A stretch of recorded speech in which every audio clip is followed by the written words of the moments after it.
మంత్రి కేటీఆర్ మీడియాతో మాట్లాడుతున్నారు. లైవ్లో చూద్దాం.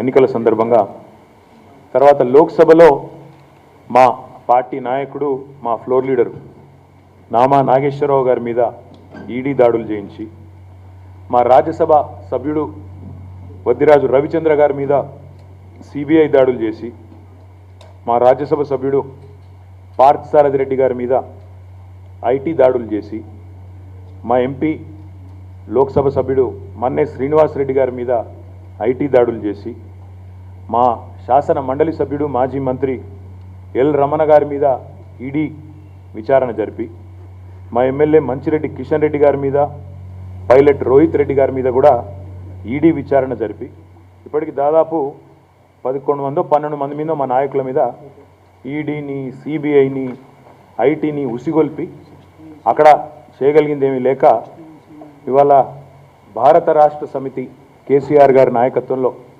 దేశంలో పురోగమిస్తున్న విధానం, తెలంగాణలో ఒక అజేయమైన శక్తిగా ఎదిగిన విధానాన్ని గమనించిన తర్వాత నిన్న మా ఎమ్మెల్సీ కవిత గారికి కూడా ఈడీ సమన్లు పంపింది.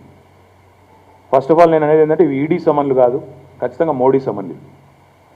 ఇవి మోడీ సమన్లు రాజకీయంగా చేసే ఒక చిల్లర ప్రయత్నం తప్ప దాన్ని ఇంకో రకంగా చూడడానికి లేనే లేదు. ఎందుకంటే మనందరికీ తెలుసు ఈ దర్యాప్తు సంస్థలు సిబిఐ కానీ, ఈడీ కానీ, ఐటీ కానీ కేంద్రం చేతుల్లో సిబిఐ ఏమో కీలుబొమ్మ, ఈడీ ఏమో తోలుబొమ్మ, ఇది అందరికీ తెలిసిందే. ఇక అందులో దీన్ని అందుకే ఇదేదో ఈడీ సమన్లు ఏదైతే పత్రికలు ఉదరగొడుతున్నాయో నేను అనేది ఏంటంటే ఇవి ఈడీ సమన్లు కాదు, 100% మోడీ సమన్లు.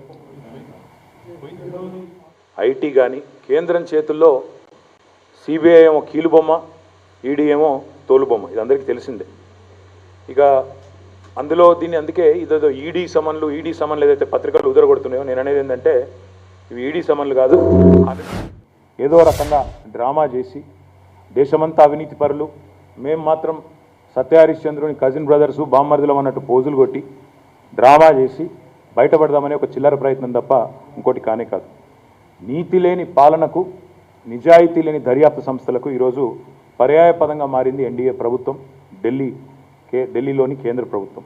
ప్రతిపక్షాల మీదనేమో కేసుల దాడి, ప్రజల మీదనేమో ధరల దాడి. ఇది తప్ప వీళ్ళు సాధించింది పీకింది అయితే ఏం లేదు ఇప్పటిదాకా. నేను ఒకటే అంటా ఉన్నా, ఈరోజు ఒకటే కేంద్ర ప్రభుత్వాన్ని, ప్రధానమంత్రిని, మోడీని ఒకటే అడుగుతా ఉన్నా. ఇవాళ గౌతమ్ అదానీ అనే వ్యక్తి ఎవరి బినామీ? ఇది నేను అడగడం కాదు, దేశంలోని చిన్న పిల్లగాన్ని, నిన్నగాక మొన్న లాగేసుకున్న పిల్లగాన్ని అడిగినా చెప్తాడు. గౌతమ్ అదానీ ఎవరి బినామీ అంటే నిన్నగాక మొన్న లాగేసుకున్న పిల్లగాడు కూడా స్పష్టంగా చెప్తాడు, ఆయన మోడీ గారి బినామీ, మోడీ గారి వల్లనే ఆయన ప్రాపకం అని చెప్తారు. నేను ఇంకొక మాట కూడా అడుగుతా ఉన్నా ఈ సందర్భంగా. గౌతమ్ అదానీ విషయంలో హిండెన్బర్గ్ అనే సంస్థ రిపోర్ట్ ఇచ్చినా మీరు దేశం ముందుకు రారు, మీ ఆర్థిక మంత్రి రాదు. 13 లక్షల కోట్ల డబ్బులు ఆవిరైనా, ఎల్ఐసి డబ్బులు, ఎస్బీఐ డబ్బులు, ఎల్ఐసి డబ్బులు అంటే ఎవలై, ఎస్బీఐ డబ్బులు అంటే ఎవలై, దేశ ప్రజల పైసలు కావా? 12.5-13 లక్షల కోట్లు ఆవిరైనా ఈ దేశ ప్రధానమంత్రి ఉలకడు పలకడు, దేశ ఆర్థిక మంత్రి కనీసం చీమగొట్టినట్టు కాదు. ఎందుకు అంటే వాళ్లకు వాళ్ళ బినామీ గారిని కాపాడుకోవాల్సిన బాధ్యత వారి మీద ఉంది. ఇది నా కవిత్వం కాదు బ్రదర్. ఫైనాన్స్ మినిస్ట్రీ, నీతి ఆయోగ్ ఈ రెండు కూడా కలిపి దే హావ్ రెడ్ ఫ్లాగ్. ఏమని? గౌతమ్ అదానీకి 6 ఎయిర్పోర్ట్లు ఇవ్వడము తప్పు. ఇప్పటిదాకా ఉన్న నిబంధనలు కేవలం ఒక సంస్థ 2 ఎయిర్పోర్ట్లు మాత్రమే పెట్టాలని ఉన్నది, 6 ఎయిర్పోర్ట్లు ఇవ్వడం తప్పు అని చెప్పి ఫైనాన్స్ మినిస్ట్రీ, నీతి ఆయోగ్ 2 ఇచ్చినా రెడ్ ఫ్లాగ్. ఆగిందా? ఒక వ్యక్తికి అనుకూలంగా నిబంధనలు మార్చి ఆయనకు 6 ఎయిర్పోర్ట్లు వచ్చేటట్టు చేసి, అహ్మదాబాద్లో ఆయన ఎక్కిన ఫ్లైట్కు రుణం తీర్చుకొని 6 ఎయిర్పోర్ట్లు అదానీ సంస్థకిచ్చి ఇవాళ దేశాన్ని భ్రష్టు పట్టిస్తున్నది మోడీ గారి నాయకత్వంలోని కేంద్ర ప్రభుత్వం. ఇంకొక మాట కూడా నేను చెప్తా ఉన్నా, ఈరోజు అదే అదానీ మీద ఏ కేసు ఉండదు. ఆయన పోర్ట్, ముంద్రా పోర్ట్ గుజరాత్లో 3,000 కోట్ల హెరాయిన్, 1-2 కాదు, 3,000 కోట్ల హెరాయిన్ దొరికితే, 3,000 కోట్ల హెరాయిన్ అంటే ఎంత?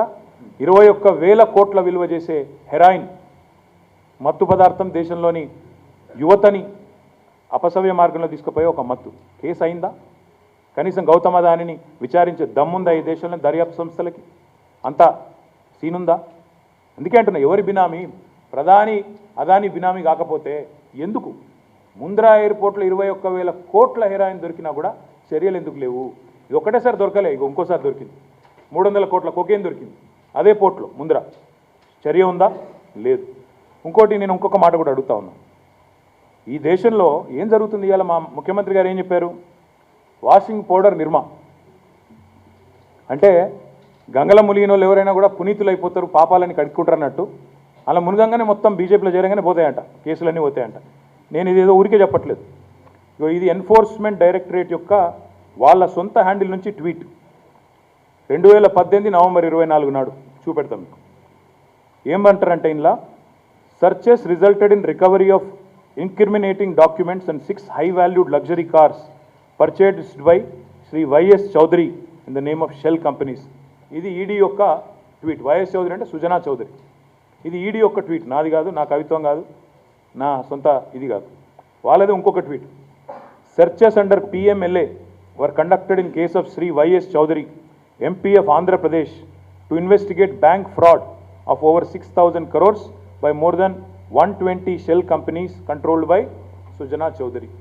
120 కంపెనీలు, షెల్ కంపెనీల ద్వారా 6,000 కోట్ల బ్యాంక్ ఫ్రాడ్ చేసిండు సుజనా చౌదరి అని చెప్పి 2018 నవంబర్ 24 నాడు. నా కవిత్వం కాదు, నేనేం ఆరోపణ చేయట్లేదు, స్వయంగా ఎన్ఫోర్స్మెంట్ డైరెక్టరేట్ యొక్క ట్వీట్. ఏది? నవంబర్ 24, 2018. ఏమైతే తెలుసా? వెంటనే ఇగో వెంటనే వితిన్ డేట్ చెప్తావు. ఇది జూన్ 20, 2019, అంటే వితిన్ 6-8 months 2 ఎంపీలు టీడీపీలు సుజనా చౌదరి, సీఎం రమేష్ పోతారు, జాయిన్ అవుతారు బీజేపీలో. ఇది 2019 జూన్ 20. ఇది కూడా మీరు పేపర్ రాసిందే, నాది కాదు. మరి నేను అడుగుతా ఉన్నా ఈరోజు స్ట్రైట్గా, ఇది వాషింగ్ పౌడర్ నిర్మా కాకపోతే ఏంది? కేసులు ఏమైనా? 6,000 కోట్ల బ్యాంక్ ఫ్రాడ్ ఎడవైంది, నువ్వు చెప్పిన కార్లు ఎడవైనాయి, నువ్వు చెప్పిన ముంద్రా పోర్ట్లోని డ్రగ్స్ ఎడవైనాయి, గౌతమ్ అదాని మీద కేసు ఎందుకు కాదు? ఇక అన్నిటికంటే మించి నేను ఒకటే అడుగుతా ఉన్నా, ఇవాళ ఈ దేశంలో ఏం జరుగుతుందండి? శ్రీలంక ప్రభుత్వం స్పష్టంగా చెప్తుంది, మోడీ గారు ఒత్తిడి తెచ్చి మా రాష్ట్రపతి మీద అదాని అంట ఆయనకు 6,000 కోట్ల ప్రాజెక్ట్ ఇప్పించిండని చెప్పింది. కనీసం ప్రధానికి చీమ కుట్టినట్టు కాదు దేశంలో. పాపం మీరైతే అడగలేరు, ఎందుకంటే ఆయన ప్రెస్ మీట్ పెట్టాడు, ప్రెస్ ముంగడికి వచ్చే దమ్ము లేనోడు కాబట్టి ప్రెస్ మీట్ పెట్టాడు, తప్పించుగా తిరుగుతాడు. అడుగుదామంటే భయం, మీరు అడిగినాక మీ మీదకి దాడి అవుతుంది. బీబీసీ మీద దాడి చేసినాడు, మీ మీద చేయడా? మీరెంత? ఇండియన్ మీడియాకి ఏంది వార్నింగ్ ఇచ్చింది? బీబీసీనే లెక్క చేస్తలేను నేను, మీరెంత?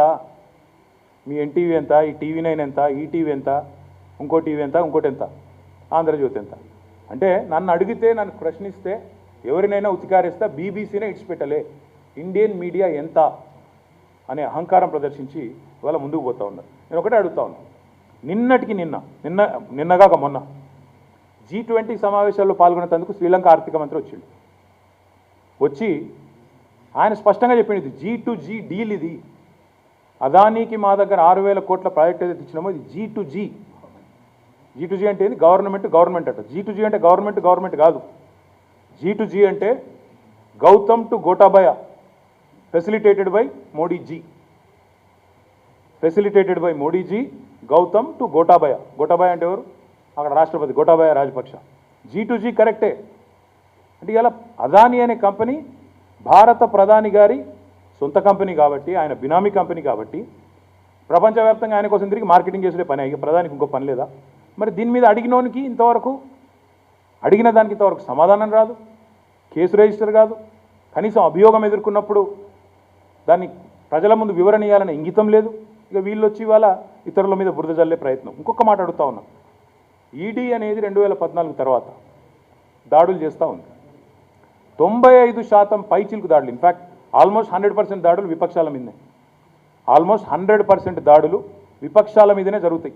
అందులో ముఖ్యమంత్రులు ఉంటారు, మన మాజీ ముఖ్యమంత్రులు ఉంటారు, ప్రతిపక్ష నాయకులు ఉంటారు. నేను అడిగేదల్లా ఒక్కటే, 5,422 కేసులు పెట్టిరండి ఇప్పటివరకు.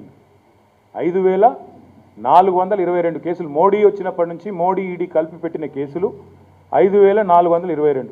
అందులో ఇంతవరకు కన్విక్షన్ వచ్చింది ఎంతనో తెలుసా మీకు? 23 కేసులలో మాత్రమే కన్విక్షన్ వచ్చింది.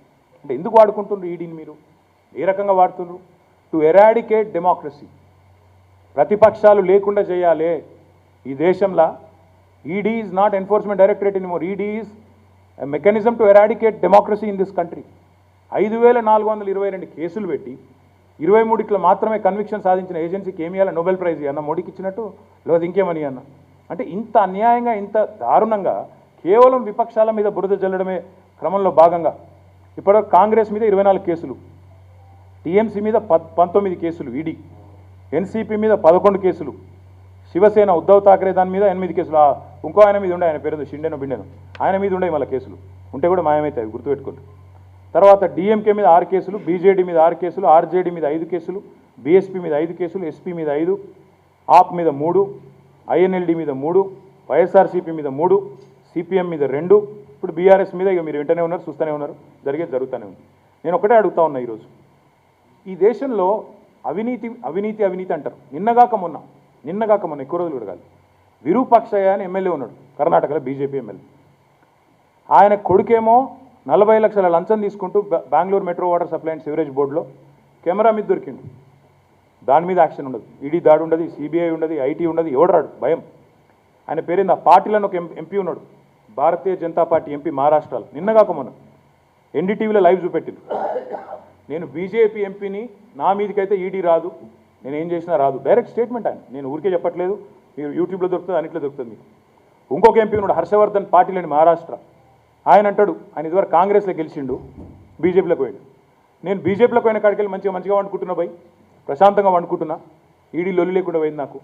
అంటే ఏం జరుగుతోంది ఈ దేశంలో? నేను అందుకే అడగదలుచుకున్నది ఏంటంటే, ఈ 9 ఏళ్ల పాలనలో, నరేంద్ర మోడీ ప్రభుత్వంలో 9 ఏళ్ల పాలనలో 9 రాష్ట్ర ప్రభుత్వాలను కూల్చిన మాట నిజం కాదా? పెద్ద ఎత్తున పార్టీలను చీల్చిన మాట నిజం కాదా? డబుల్ ఇంజన్ అంటే ఆ డబుల్ ఇంజన్ ఏందో మాకు అర్థమైంది, దేశానికి కూడా అర్థమైంది ఈరోజు.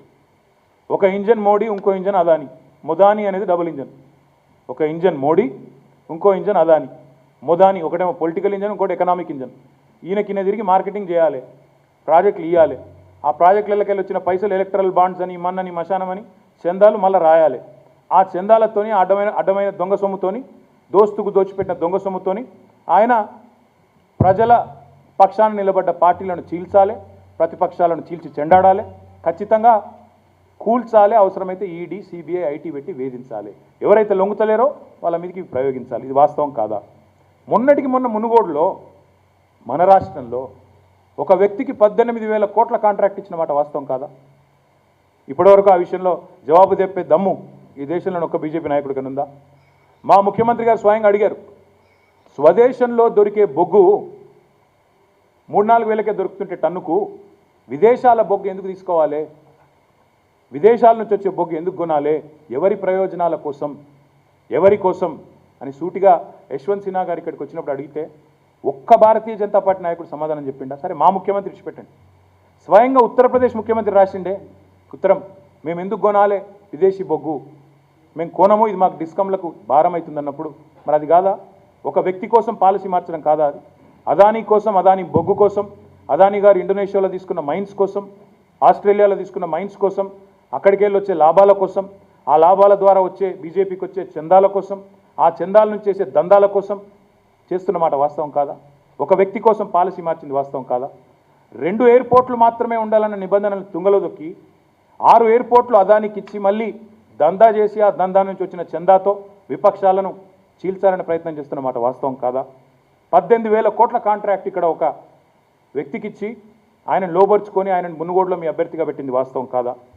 పశ్చిమ బెంగాల్లో తృణమూల్ కాంగ్రెస్లో ఉండే సువేందు అధికారిని కేసులు పెట్టిన మొదలు భయపెట్టింది. ఏం చేసిన తర్వాత తీసుకొచ్చి మమతా బెనర్జీ మీద నందిగ్రామ్లో నిలబెట్టింది. ఇవాళ భారతీయ జనతా పార్టీ ఆయన ఫ్లోర్ లీడర్ అనుకుంటా, అక్కడ ఆపోజిషన్ లీడర్ అనుకుంటా, ఆయన చేర్చుకొని కేసులు పెట్టింది. మరి ఆ కేసులు ఏమైనా చెప్తారా ఎవడన్నా బీజేపీడు? ఒక్కడు చెప్పగలిగే దమ్ముందా? ఇంకొక మాట, ఇప్పుడు సుజనా చౌదరి, సీఎం రమేష్ గురించి ఇప్పుడే నేను చెప్పినా మళ్ళీ చెప్పాల్సిన అవసరం లేదు. శారదా కుంభకోణం అని ఒకటి వచ్చింది ఆ మధ్యన. అప్పుడు కాంగ్రెస్లో ఉండే హిమంత బిశ్వా శర్మ, ఆయన ఇప్పుడు వాళ్ళ ముఖ్యమంత్రి, అస్సాంలో ముఖ్యమంత్రి రెండో టర్ము మూడో టర్ము. ఆయన నార్త్ ఈస్ట్లో పెద్ద ఇంపార్టెంట్ లీడర్ హిమంత బిశ్వా శర్మ. ఏమైనా ఈ హిమంత బిశ్వా శర్మ మీద కేసులు? ఏడవైన ఆయన మీద అభియోగాలు, ఇది కూడా వాషింగ్ పౌడర్ నిర్మాణేనా? దాచేస్తారా? మొత్తం కిందికి నూకేస్తారా? నమ్ముకున్న ప్రజల కోసం గట్టిగా మాట్లాడేటోళ్ళ మీద కేసులు పెట్టడం, అన్నిటికన్నా ముఖ్యంగా దేశంలో నేను అడిగేది ఒకటే ఒక్క ప్రశ్న, ఎందుకు 95% దాడులు విపక్షాల మీద జరుగుతున్నాయి? ఒక్క కేసు చెప్పగలుగుతారా నాకు? ఈడీ కానీ, సిబిఐ కానీ, ఐటీ కానీ బీజేపీ వాళ్ళ మీద పెట్టింది, బీజేపీ వాళ్ళ దొంగతనం పట్టింది అనేది ఒక్కటి చూపెట్టగలుగుతారా? అంత సత్తా ఉందా? అదే మాట, అది మాత్రమే కాకుండా ఇంకొక మాట కూడా నేను అడుగుతా ఉన్నా. మీరు మీ చీకటి స్నేహం, మోడీ అదానీ యొక్క చీకటి స్నేహం ఎవరికి తెలియదు అనుకుంటాను? ఇంకా ఎన్ని రోజులు దాగుతుంది అనుకుంటాను? అంత దూరం ఎందుకంటే నేను ఒకటే అడుగుతా ఉన్నా. ఈరోజు పక్కన కర్ణాటకలో ఎన్నికలు ఉన్నాయి. Karnataka government is the most corrupt government అని నేను చెప్పడం కాదు, పత్రికలు వాళ్ళ కవర్ పేజీలో వేసి most corrupt state of India Karnataka, 40% commission government Karnataka అని స్వయంగా రాస్తే ఒక్కడి మీద యాక్షన్ అయిందా ఇప్పటివరకు? స్వయంగా మీ పార్టీ ఎమ్మెల్యే, వేరే వాళ్ళు కాదు, మీ పార్టీ ఎమ్మెల్యే మాజీ కేంద్ర మంత్రి, ఆయన పేరు మర్చిపోయాను నేను, 2500 కోట్ల రూపాయలు ఇస్తే మా పార్టీ నాకు ముఖ్యమంత్రిని చేస్తా అన్నది కర్ణాటకలో అని పేపర్లో మాట్లాడిన మాట వాస్తవం కాదా? ఏమైనా యాక్షన్ తీసుకున్నారా? ఎక్కడి 2500 కోట్లు, ఏం సంగతిని తీసుకున్నారా? ఇంకొక మాట, 40% కమిషన్ ఇవ్వాల్సి వస్తుందని కాంట్రాక్టర్లు కర్ణాటకలో ఆత్మహత్య చేసుకుంటున్న మాట వాస్తవం కాదా? మఠాలు ఏ మఠాలు హిందుత్వానికి ప్రతీకలుగా ఉంటాయో వాళ్ళు చెప్తున్నారు కర్ణాటకలో 30-40% కమిషన్ ఏంది, మాకు కూడా నిధులు రావని. అంటే ఇట్లా స్కూల్ అసోసియేషన్ రాసింది ప్రధానమంత్రికి, వాళ్ళకు వీళ్ళకి కాదు, కర్ణాటక ప్రైవేట్ స్కూల్స్ మేనేజ్మెంట్ రాసింది 40% కమిషన్ తీసుకుంటున్నారు, దీన్ని మంచిది కాదు, మీకు ఆపండి అన్నారు. ఏమైనా అయిందా? ఇంకా దరిద్రం ఏంటంటే, సిగ్గెక్కడ అనిపిస్తుందంటే, నిన్నగాక మొన్న మేఘాలయ ఎలక్షన్ అయింది. నిన్నగాక మొన్న మేఘాలయ ఎన్నికల ప్రచార సభలోనేమో ఇదే అమిత్ షా, ఇదే ప్రధానమంత్రి పోయి, నా మిత్రుడు ఆయన ఆ ముఖ్యమంత్రి కాన్రాడ్ సాంగ్మా గారి కొడుకు, ఒక గిరిజన బిడ్డ, ఆయన పట్టుకొని most corrupt government in the entire country Meghalaya under Sangma అని చిల్లర మాటలు మాట్లాడింది. మొత్తం 60 సీట్లలో పోటీ చేసింది. అప్పటిదాకా నిన్న మొన్నటిదాకా కోalitionలో ఉన్నారు, బయటికి వచ్చి సొంతంగా పోటీ చేసింది 60 సీట్లలో. 2 సీట్లు వచ్చినాయి బీజేపీకి, సాంగ్మా గారికి 28 సీట్లు వచ్చినాయి. వస్తే ఏం చేస్తారు చివరికి? మళ్ళీ అదే సాంగ్మా గారికి ఇలా మద్దతు ప్రకటించి అదే సాంగ్మా గారితో అంటగా అవుతా ఉన్నారు. మళ్ళీ ఆయన ప్రమాణ స్వీకారానికి సిగ్గు లేకుండా ప్రధానమంత్రి కూడా పోయింది. ఏమైనా ఇజ్జతు, మానము, మాట్లాడిన మాటకు విలువ ఏమైనా ఉందా అసలు? నిన్నగాక మొన్న అవినీతి పరుడు నువ్వే అంటే అదే మేఘాలయ పోయి ప్రచారం చేస్తేవి షిల్లాంగ్లో, మళ్ళీ ఆయన ప్రమాణ స్వీకారం కొద్దిగా ఇజ్జతాన్ని అనిపించద్దా? అదే 2 రోజుల తర్వాతనే, మళ్ళీ ఎక్కువ రోజులు కూడా కాలే. అంటే అధికారం కోసం ఎన్నైనా దిక్కుమాలిన పనులు చేస్తాం, అధికారం కోసం ఏమైనా చేస్తాం అనే దిక్కుమాలిన కథ ఏదైతే ఉందో ఇవన్నీ దేశం గమనిస్తూ ఉంది. కాబట్టి నా రిక్వెస్ట్ మీ అందరితో కూడా, ఇక మీతోటి మొదలుపెట్టినారు లిక్కర్ స్కామ్.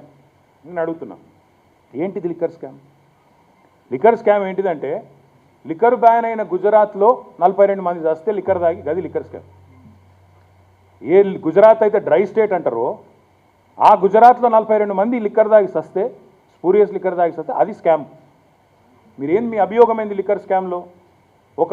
కొంతమందికి అనుకూలంగా పాలసీ తయారు చేసిండ్రు అనేది మీ అభియోగం. మరి నేను అంటున్నా ఈరోజు మీరు తయారు చేసిండ్రు పాలసీ, అదానికి అనుకూలంగా మీరు తయారు చేసిన పాలసీగో ఇది. This is the policy you tailor made for Gautam Adani to get 6 airports.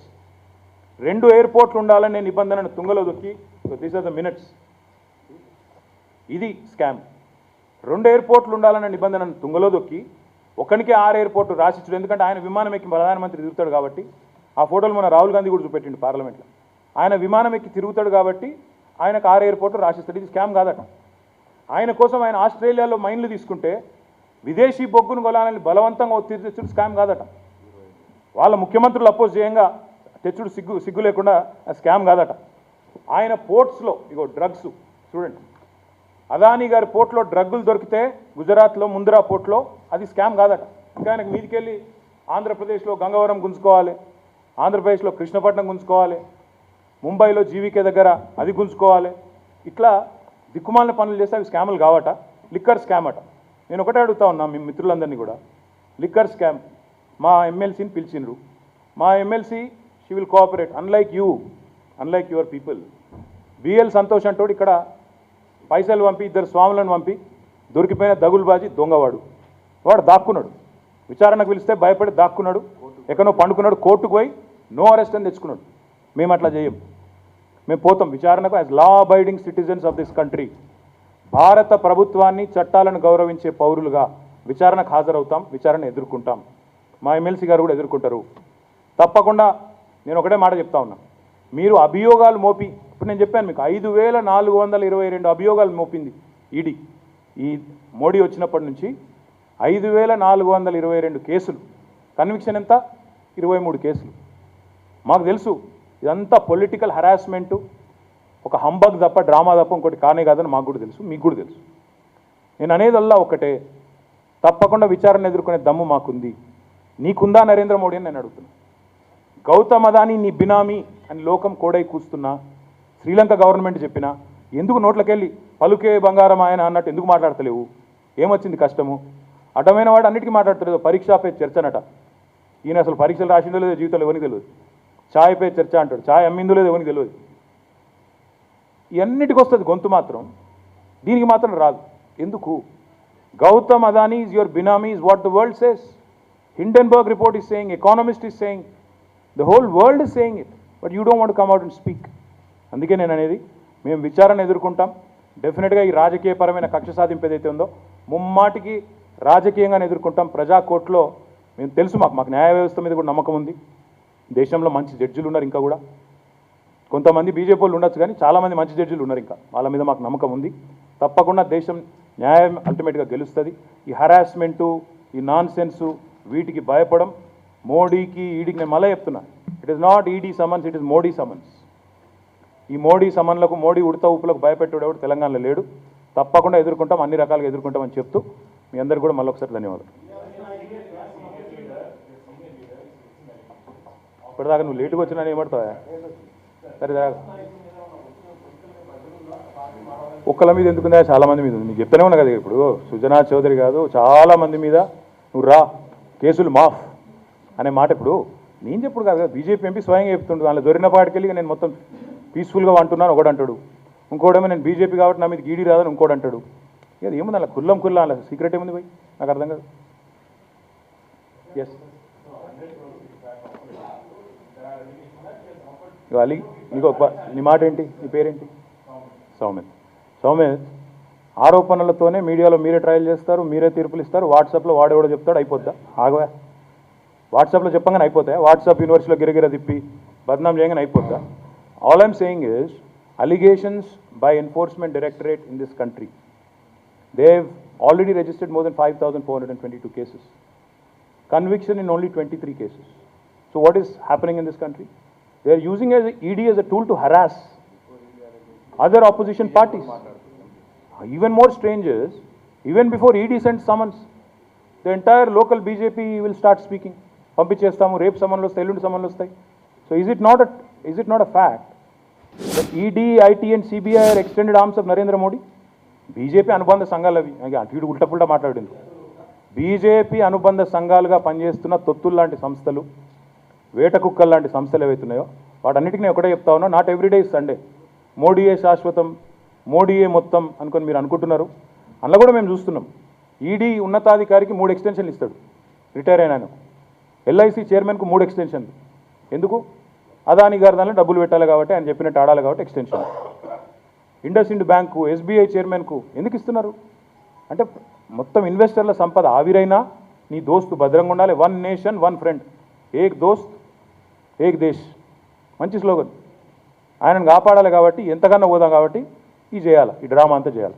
నేను 100% చెప్తా ఉన్నా, రాజకీయపరమైన వేధింపును రాజకీయంగానే ఎదుర్కొంటాం.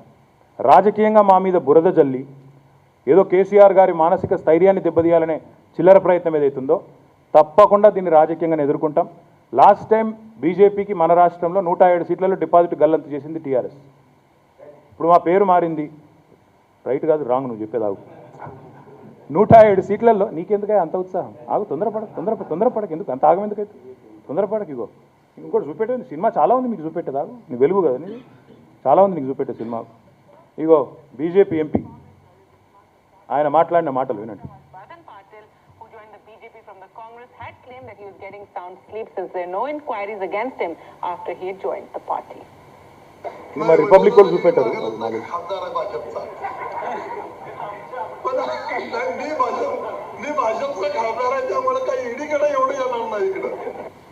BJP అంటే ఏమంటాడంటే ఆయన, మీకు మరాఠీ రాదు కాబట్టి చెప్తాను తెలుగులో. ఆయన ఆయన ఏమంటాడంటే, నేను బీజేపీ ఎంపీని కాబట్టి నా మీదకి ఈడీ రాదు, నెంబర్ 1.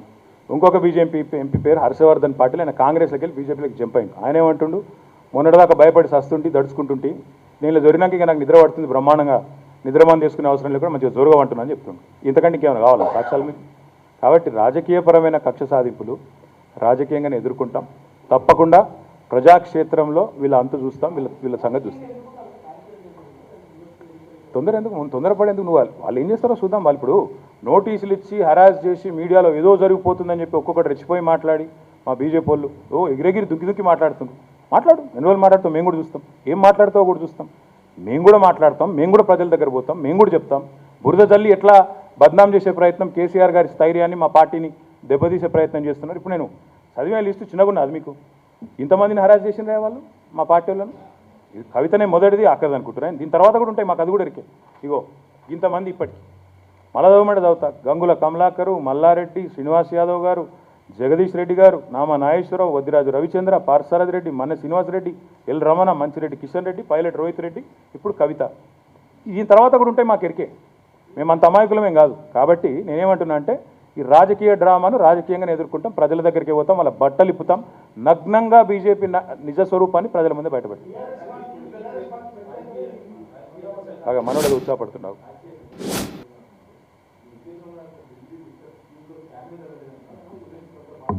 నేను అడుగుతా ఉన్నా, నువ్వు నాకు చెప్పు. నాకు డ్రై స్టేట్ గుజరాత్లో డ్రై స్టేట్ అంటే ఎరికే కదా, మందు ఉండదు, షరాబు ఉండదు, ప్రాహిబిషన్ ఉంటుంది.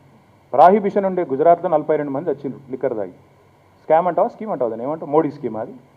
నీ V6లో చూపెట్టినావా అది? ఎందుకు తొందర ఎందుకు పడుతున్నావు? నేను అడిగాను చెప్పరాదు, నీ V6లో చూపెడతావా? కాబట్టి నేనేమంటున్నా, అట్టగా V6లో ఏం చూపెడతారో మాకు తెలుసు, ఏం మాట్లాడతారో తెలుసు, ఏం డ్రామాలు చేస్తారో తెలుసు, మిమ్మల్ని ఎప్పుడు బ్యాన్ చేయాలో కూడా మాకు తెలుసు. అర్థమైందా? కాబట్టి 100% చెప్తున్నా, బీజేపీ మౌత్ పీసెస్ లాగా ఉన్న చిల్లర సంస్థలు ఏవైతే రాష్ట్రంలో ఉన్నాయో వాటిని ప్రజల ముందు ఎండగడతాం. అది వెలుగా, V6 ఇంకోటా కాదు. 100%. ఇప్పుడు నమస్తే తెలంగాణ అనే పేపర్ను, తెలంగాణ టుడే అనే పేపర్ను బీజేపీ ఆఫీస్లో బ్యాన్ చేశారు. మరి దాని గురించి ఎందుకు మాట్లాడతలేవాను? మరి అది అప్రజాస్వామికం కాదా? నీకేం సంబంధం ఏందా? నువ్వు బీజేపీ లీడర్ పత్రికవు, ఆయన రోజు వచ్చి ఆఫీస్లో కూర్చుంటాడు, ఆడ మీటింగ్లు పెడతాడు, దుకాణాలు పెడతాడు, నీకు సంబంధం లేదా? నేనేమంటున్నా అంటే, పత్రికలు ఈ దేశంలో ఎవరు ఆడిచ్చినట్టు ఆడుతున్నాయి? మోడీ మీద శ్రీలంక ఆరోపణ చేస్తే ఒక్క పత్రిక ఈ దేశంలో, ఒక్క మీడియా సంస్థ ధైర్యం ఉందా? ఎందుకు ధైర్యం లేదు? మాకు తెలుసు ఎందుకు లేదు. మీ బాధ మేము అర్థం చేసుకోగలుగుతాం. బీబీసీ మీదనే దాడి చేసినప్పుడు మిమ్మల్ని విడిచిపెడతాడా? మీరు ఎంత ఆయన ముందు? కాబట్టి మేము అర్థం చేసుకోగలం. సగం మందిని కొనిపారేసిండు. ఎన్డీటీవీని ఎవరు కొన్నారు మొన్న? గౌతమ్ అదాని. మిగతా సంస్థలు ఎవరి చేతులు ఉన్నాయి తెలుసు మీకు. ఒక మాఫియా నడిపించినట్టు మీడియా నడిపిస్తుంటే ఏం చేస్తారు మీరు మాత్రం? మా జర్నలిస్ట్ మిత్రులంటే మాకు గౌరవం ఉంది, సంస్థలంటే గౌరవం ఉంది. కానీ మీ యాజమాన్యాల గొంతు నులింపు పట్టుకొని ఐడి కేసులు పెట్టి, ఈడీ కేసులు పెట్టి, మన రాష్ట్రంలో కూడా పెట్టిండ్రు కదా, ఆంధ్రప్రభ మీద పెట్టిండ్రు. ఎవరు నిడిచిపెడుతుండ్రు? కాబట్టి నేనేమంటున్నా, మీకు ధైర్యం లేకపోవచ్చు, మాకుంది. మీకు సత్తా లేకపోవచ్చు చూపెట్టేది, వాస్తవాలు మేము చూపెడతాం, డెఫినెట్గా చూపెడతాం. 100% వీళ్ళను నగ్నంగా ప్రజల ముందు నిలబెట్టే బాధ్యత మాది. మీకు లేకపోవచ్చు, మాకుంది.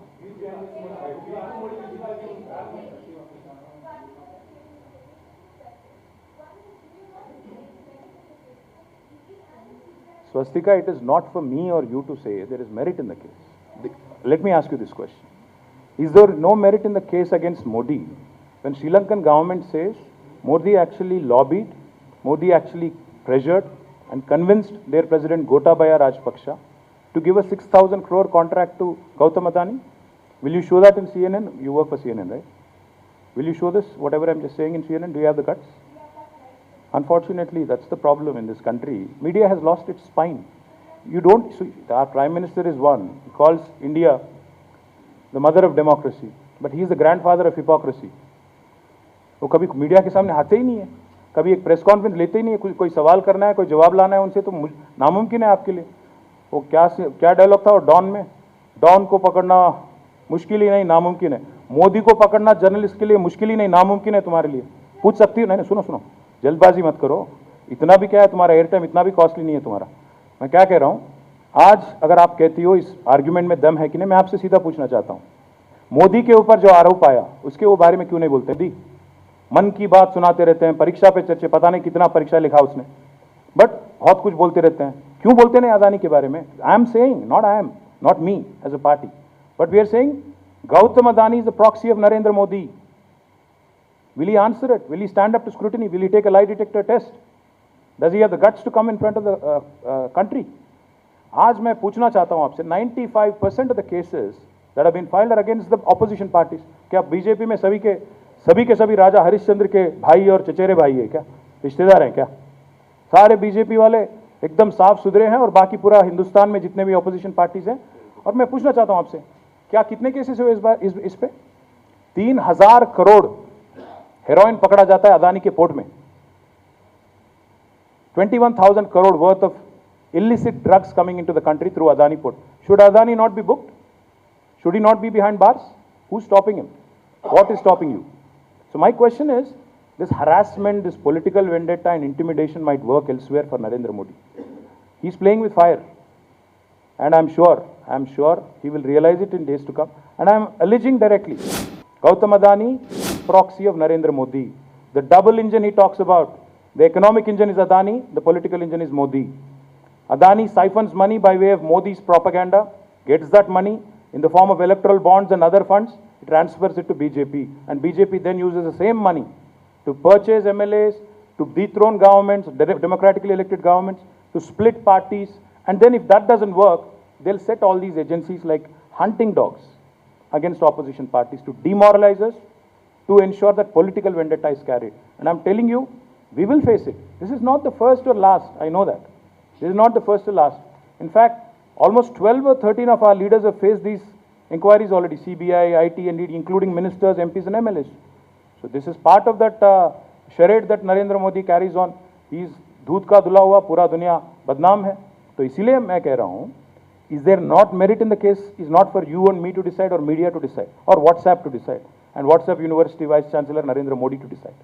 It is for the legal system of this country, it is for the courts of this country to decide, and I'm very confident because out of the 5,422 cases they have filed, ED, since Modi has come, conviction is only 23 cases, which is 0.0 or point whatever percent that is. So now you do your math and you tell me whether I'm right or wrong. Are you saying that because there are elections in the state, because China has been always happy saying this, like soon there will be elections in the state, and that is why the central government is using agencies, differential agencies against your leaders and the opposition leaders? Because recently also all the opposition leaders come together and given a letter to Prime Minister Narendra Modi over all of these issues that the leaders can or the government are using central agencies against the opposition leaders. So are you saying that because there are elections, all of this is happening? All I'm saying, Aneri, is Modi only knows two things. The double engine he talks about is either Jumla or Hamla. या तो जुमले से काम चलाओ, लोगों को गुमराह करो, बेवकूफ़ बनाओ, वोट ले लो, ख़त्म करो और फिर बाद में गायब हो जाओ. 15 लाख बोलो, 20 लाख करोड़ पैकेज बोलो, कुछ भी बकवास बोलो, वोट ले लो, फिर गायब हो जाओ. वरना अगर बात नहीं मानते हैं तो हमला करो, ईडी भेजो, CBI भेजो, IT भेजो. मैं आपसे पूछना चाहता हूँ, आज तक मोदी जब से आए हैं 9 साल में, कितने लोगों पे, कितने बीजेपी लीडर पे आज तक केस हुए बताइए आप मुझे. क्या बीजेपी में सभी के सभी राजा हरिश्चंद्र के भाई या बहन है? क्या बीजेपी में कोई एक केस नहीं होता? कल आप देखिएगा, कल कर्नाटक में क्या हुआ. कर्नाटक में एक MLA 8 करोड़ रुपए के साथ पकड़ा गया. वो बोलता है ये तो बहुत छोटी रकम है. फिर डिजिटल इंडिया क्या हुआ मोदी का? गायब हो गया. क्या डिजिटल करेंसी क्या हुआ? डिजिटल ट्रांजैक्शन क्या हुआ? और वो बोलता है एंटिसिपेटरी बेल ला के मीडिया पे पाबंदी लगाता है नहीं बोलने के लिए. So my limited point is, they are using these agencies as tools to harass opposition parties, and I'm backing it with evidence. Prove me otherwise. And never does Mr. Modi stand up for scrutiny. He calls himself the cleanest man. Let him come out and take a lie detector test in front of the country and tell the entire country that tell the entire country that he is not Gautam Adani's proxy, that he is not bit. I'm not saying it. Sri Lankan government is saying it, Aneri. I'm saying Sri Lankan government ने जो आरोप आप पे लगाया, श्रीलंका का सरकार ने जो आरोप आप पे लगाया, मोदी जी, अगर हिम्मत है तो आगे आओ, बोलो कि वो गलत है. बोलने दो. मैं थोड़ी आरोप लगा रहा हूँ, श्रीलंकन गवर्नमेंट ने लगाया. सो G2G, क्या G2G? Gautam to Gotabaya facilitated by Modi. Who doesn't know it? So my point is to say that I am holier than thou and to say that all these agencies are, virtues, paragons of virtue is absolute nonsense. They are tools in the hands of mister Modi, कठपुतलियाँ हैं, ये तो सब पता चल रहा है, उसमें क्या है। तो मैं बस यही मैं आप सभी से यही कहना चाहता हूँ कि जो भी कोशिश आप कर रहे हो डिमोरलाइज करने की अपोजिशन पार्टीज को या हमको, we'll face it. Our MLC will go and appear in front of ED, and whatever consequences legally that will come, we'll face it. We'll go to people, we'll explain to them the whole thing, and then we'll see what consequences come off, we'll face it. But will they have the guts? Do they have the guts? BL Santosh, can he come and face inquiry here? Does Modi have the guts to actually come forward and say Gautam Adani is not his proxy? So let people decide that.